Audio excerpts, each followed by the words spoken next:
akasema ninapoondoka sintawaacha yatima. Kwa nini umekataa kuvuka na Yesu? Kubali kuvuka na Yesu kama wanafunzi walivyokubali. Ilipofika jioni, wanafunzi walichukua maamuzi magumu, wakamchukua Yesu alivyo mpaka kwenye chombo. Wewe umemchukua nani kwenye hii dunia? Baba yangu umemchukua nani kwenye hii dunia? Mama yangu umemchukua nani kwenye hii dunia? Mbebe Yesu Kristo, ndiye aliye na majibu ya kweli. Ndiye aliye na majibu yako. Majibu yanayojitosheleza, yasiyokuwa na maswali yako kwa Yesu.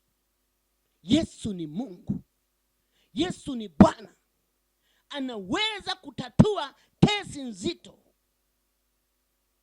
Yesu alitatua kesi ya wanafunzi wakiwa ndani ya maji. Chombo kinaendelea kwenda. Upepo uliinuka wa mbisho.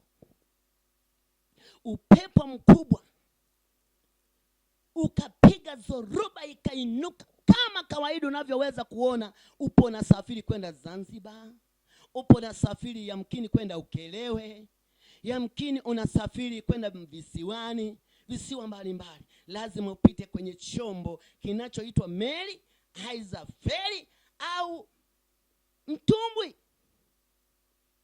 Lakini vyote hivyo ni usafiri unaokufanya usafiri kwenda kule unakohitaji.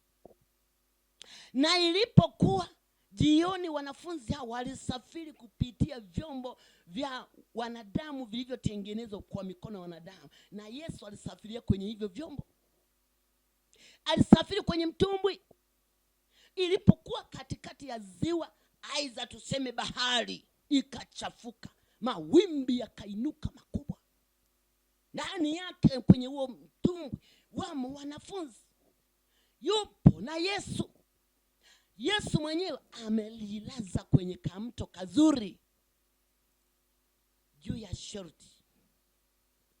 Amelala juu ya sheki. Hakuwa na wasiwasi. Hakuwa na maswali yoyote. Maana 100% ni Mungu. Maana yake wanafunzi walikuwa wamembeba Mungu.